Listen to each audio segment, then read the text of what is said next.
jejuou durante 40 dias e 40 noites, e depois disso teve fome. Então o tentador aproximou-se e disse a Jesus: Se és filho de Deus, manda que estas pedras se transformem em pães. Mas Jesus respondeu: Está escrito, não só de pão vive o homem, mas de toda palavra que sai da boca de Deus. Então o diabo levou Jesus à cidade santa, colocou sobre a parte mais alta do templo, ele disse: Se és filho de Deus, lança-te daqui abaixo, porque está escrito: Deus dará ordens aos seus anjos a teu respeito, e eles te levarão nas mãos, para que não tropeces em alguma pedra. Jesus lhe respondeu: Também está escrito: Não tentarás o Senhor teu Deus. Novamente o diabo levou Jesus para um monte muito alto, mostrou-lhe todos os reinos do mundo e sua glória, e a ele disse: Eu te darei tudo isso, se te ajoelhares diante de mim para me adorar. Jesus lhe disse: Vai-te embora, Satanás, porque está escrito: Adorarás ao Senhor teu Deus, e somente a Ele prestarás culto. Então o diabo o deixou, e os anjos se aproximaram e serviram a Jesus. Palavra da salvação. Glória a vós, Senhor.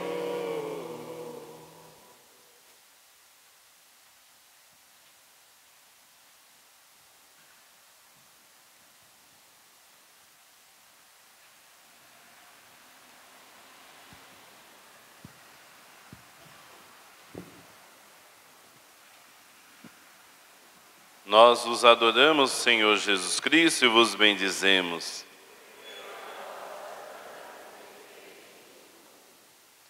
Irmãos e irmãs, neste primeiro domingo da Quaresma, nós já temos anunciado a vitória de Cristo sobre o pecado e sobre a consequência do pecado, que é a morte. O Evangelho que nos traz as tentações vencidas por Cristo no deserto, nos apontam, de certa maneira, já a sua vitória e a nossa vitória nele. Escutamos na primeira leitura do livro do Gênesis, capítulo 2, e também um trecho do capítulo 3, como foi formado o ser humano pela graça de Deus, pela obra de Deus, e como o ser humano caiu no pecado. Diz o Gênesis: O Senhor Deus formou o homem do pó da terra, soprou-lhe nas narinas o sopro da vida, e o homem tornou-se um ser vivente. Depois o Senhor Deus plantou um jardim em Éden, e ali pôs o homem que havia formado. É a segunda narrativa da criação do ser humano. A primeira aparece no capítulo 1 e diz simplesmente que o Senhor criou o homem e mulher à sua imagem e semelhança. Não diz como, pela força de sua palavra, do seu querer. Mas no capítulo 2 já conta, através de imagens diferentes, que o Senhor Deus, Ele mesmo se ocupou com os seus dedos de modelar o ser humano. É um símbolo muito forte de que Deus nos cerca de carinho e proteção, porque diferentemente das demais criaturas, Ele mesmo nos modelou. Somos frágeis, mas somos criaturas saídas de suas mãos carinhosas. O ser humano é frágil, como o barro, mas tem a sua dignidade, digamos, de origem divina, porque o Senhor mesmo se ocupou. O Senhor Deus formou o homem do pó da terra.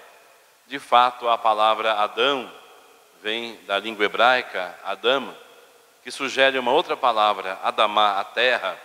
Então esse jogo de palavras nos ajuda a compreender que o ser humano não vem por si mesmo da terra, mas ele é formado pelo amor do Senhor. E é o Senhor que sopra nas narinas do ser humano um sopro de vida. A vida só Deus pode dar, só Deus pode tirar. E o homem torna-se um ser vivente a partir do sopro de Deus. Esses versículos são muito importantes, não simplesmente porque contam a origem do ser humano, mas porque para nós cristãos apontam a nossa redenção em Cristo. Cristo será chamado o novo Adão. O primeiro Adão foi marcado pelo pecado. O novo Adão, que é Cristo, como nos ensina São Paulo, na segunda leitura de hoje, não é só livre do pecado, mas é o libertador do pecado e da morte. Quando Jesus cura o cego de nascença, está no capítulo 9 do Evangelho de São João, Jesus faz barro, aplica este barro nos olhos do cego e depois diz: vai lavar-te na piscina de Siloé, que quer dizer o enviado. Esse gesto de Jesus, de certo modo, inspira-se aqui, porque Jesus está como que recriando o ser humano pela sua graça, pela doação da sua vida. E quando o cego vai lavar-se na piscina de Siloé e volta enxergando, é como se houvesse um novo nascimento pelas águas. É uma imagem do batismo.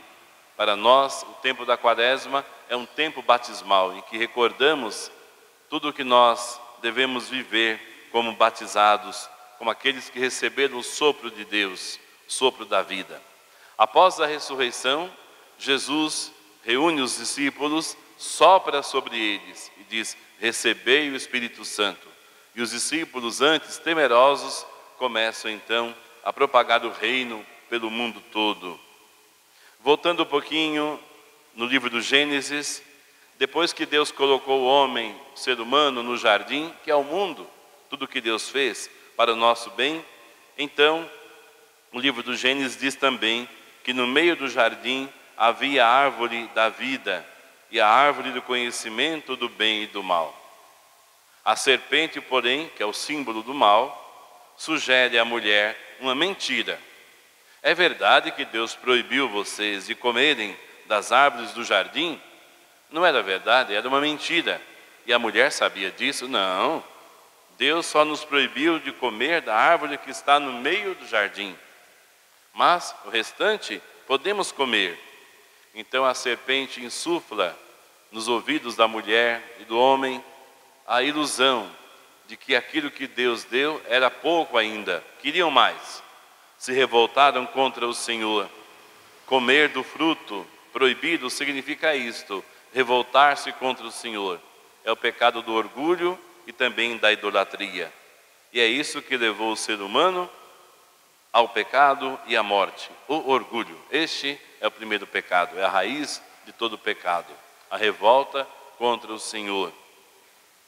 Esta árvore do paraíso, porém, causa de morte, será depois redimida por Cristo na árvore da cruz. Ele assumiu sobre si o pecado e a morte que nos cabia. Ele nos redimiu do pecado e nos salvou da morte, entregando sua vida por nós na árvore da cruz, na árvore do meio do jardim de Deus, do qual agora podemos comer, porque Cristo nos libertou da maldição da morte e do pecado e nos convida a comer do fruto da árvore da vida, da árvore da cruz. São Paulo hoje explica na segunda leitura, através de uma comparação, que Cristo nos traz, portanto, a realidade nova. Ele explica: a morte reinou desde Adão até Moisés, mesmo sobre os que não pecaram como Adão, o qual era a figura provisória daquele que devia vir. São Paulo então explica que Adão era uma figura. De quem? Daquele que devia vir, Cristo. Cristo é o novo Adão.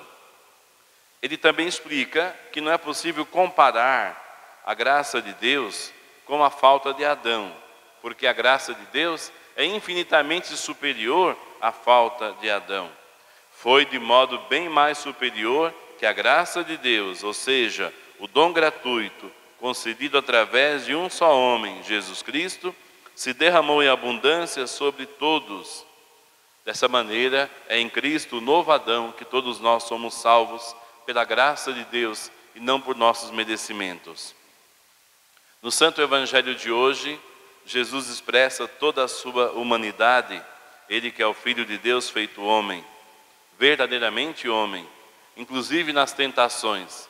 Não caiu nelas, mas fez das tentações ocasião de confirmar a sua missão, a sua entrega à vontade do Pai. Como mais tarde ele diria no Horto das Oliveiras: Pai, tudo te é possível. Se fosse possível, afasta de mim esse cálice. Quer dizer, enquanto homem, Cristo sofre. Mas seja feita a tua vontade e não a minha. E assim Cristo vai selar a obediência total à vontade do Pai. Se fomos condenados pela desobediência de Adão, fomos salvos pela obediência até a morte de Cristo, que amou os seus e, tendo amado os seus, amou-os até o fim. O Espírito Santo é que conduz Jesus ao deserto. Adão tinha sido colocado no jardim. Cristo vai ao deserto, porque o ser humano transformou o jardim de Deus num deserto. Afastou-se do jardim de Deus. Mas Deus não abandonou o ser humano. Cristo, conduzido pelo Espírito ao deserto, significa que Ele assume a história do seu povo, a nossa história. Assume as dificuldades, as tentações do seu povo, que peregrinou 40 anos no deserto. Assim também Cristo, 40 dias no deserto, redime a história do seu povo, a nossa história. Ali no deserto, Jesus experimenta as limitações próprias da nossa condição humana. E diante dessas limitações, ele experimenta também as tentações, que são uma figura depois do que ele haveria de enfrentar durante a vida, as ocasiões que ele teria de ser um grande líder, um grande político, um rei, quem sabe, muita riqueza e prazeres do mundo. Tudo isso Cristo vai renunciar, para que nós entendamos o sentido da vida. Contra a tentação do acúmulo, Cristo vai ensinar a ação de graças e a partilha. Contra a tentação do poder, Ele vai ensinar o serviço. Todos se lembram? Uma vez os discípulos estavam discutindo e o Senhor perguntou: por que discutis pelo caminho? Ficaram calados porque pelo caminho tinham discutido quem era o maior. E Cristo então ensina: entre vós não pode ser assim. Quem quiser ser o maior, seja o servo de todos, seja o último de todos, porque o Filho do Homem também veio dar sua vida em resgate de muitos. E contra a tentação do prazer a todo custo, Cristo vai ensinar que o sentido da vida está no amor ao próximo e a Deus. Quem quiser me seguir, tome a sua cruz a cada dia e me siga. Louvado seja o nosso Senhor Jesus Cristo.